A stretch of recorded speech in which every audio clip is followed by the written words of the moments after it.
مسلمان حضرات موجود ہیں. بہت خوشی ہوتی ہے اس جگہ پر. میں چونکہ ریگولر میں پورپور میں رہتا ہوں, پورپور کی سرزمین سے آپ سب واقف ہیں کہ وہاں پر بھی یہی حال ہے کہ جہاں پر مسلمان ایک جٹ ہو کر کے رہتے ہیں اور ضرورت بھی ہے, رہنا بھی چاہیے. اور میں آپ کو بتاؤں کیوں اخلاق ہی کیوں سب سے بڑی چیز ہے. پیسہ آپ کا احترام نہیں کرا سکتی.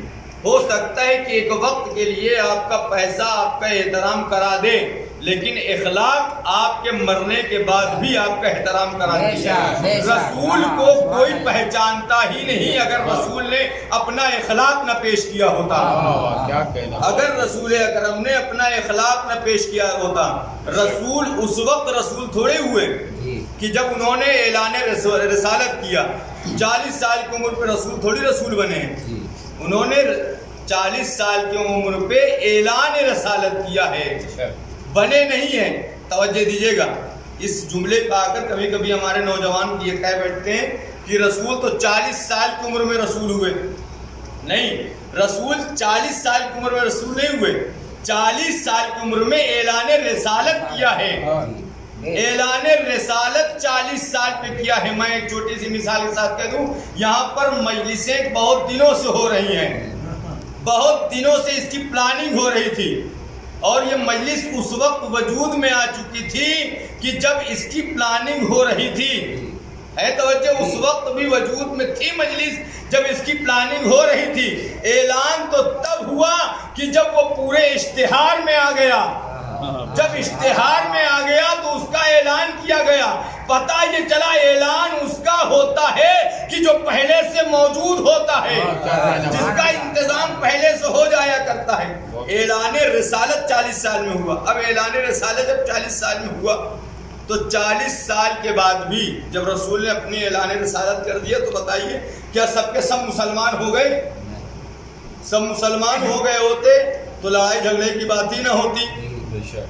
کیا سب کے سب مسلمانوں نے کہا نہیں کوئی سب مسلمان تھوڑی ہو گئے, سب رسول کے حامی و مددگار نہیں ہو گئے. کافر کا کچھ لوگ مخالف تھے, یہودی تھے, نصارہ تھے, عیسائی تھے, یہ سب تھے یا نہیں تھے؟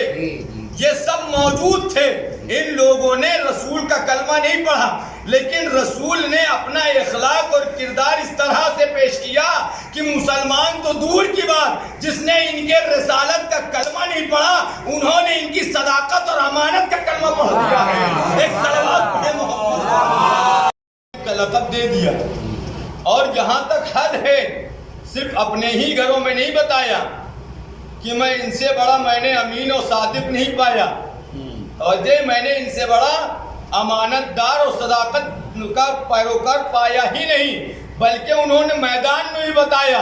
جب مباہلے کے میدان میں پہنچے ہیں تو بھی یہ نصارہ اور عیسائی یہی کہتے ہوئے نظر آئے, میں ایسی ایسی شکلیں دیکھ رہا ہوں جو اگر اپنے لبوں کی جنبش کو حرکت دے دے تو پہاڑ اپنی جگہ چھوڑ دے. ایسے صادق و امین ہیں, یہ ایسے سچے آدمی ہیں, ایسے سچ بولنے والے ہیں. تو اب سمجھ میں آیا, اخلاق و کردار کا سکہ ہر زمانے میں چلتا ہے, اور پیسے کی واہوائیوں کا سکہ ہر زمانے میں نہیں چلتا. جب تک ہے تب تک چلتا ہے. اور یقین نہ ہے, یہ آپ مجلسیں کر رہے ہیں نا, عزاداری آپ دیکھ رہے ہیں, یہ عزاداری کیا ہے؟ یہ عزاداری ہے کیا؟ آپ دیکھیں کربلا کے میدان میں یزیدی فوج کی طرف لاکھوں لشکر تھے, حسین کی طرف صرف 72. ادھر یزید لشکر پہ لشکر بڑھا رہا تھا, ادھر حسین لشکر گھٹا رہے تھے. آپ کہیں مولانا کیسی بات کر رہے, لشکر گھٹا کر رہے تھے, جو آیا وہ شامل ہو گیا, بلکہ خط لکھ کے بھی بلایا. یہ گھٹا کہاں رہے تھے؟ آپ کو یاد ہونا چاہیے شب عاشور حسین نے چراغ بجھا کے کہا تم چلے جاؤ, تمہارے جنت کی امانت میں لیتا ہوں. پیسہ دے کے بلایا نہیں ہے, پیسہ دے کے بلایا نہیں ہے, چراغ گل کر کے حسین نے جنت کی امانت دے دی اور جنت کی بشارت دے کر کے کہا تم چلے جاؤ. ادھر حسین لشکر گھٹا رہے تھے, ادھر یزید پیسوں کے بل پہ لشکر بڑھا رہا تھا. ادھر گھٹانے کی بات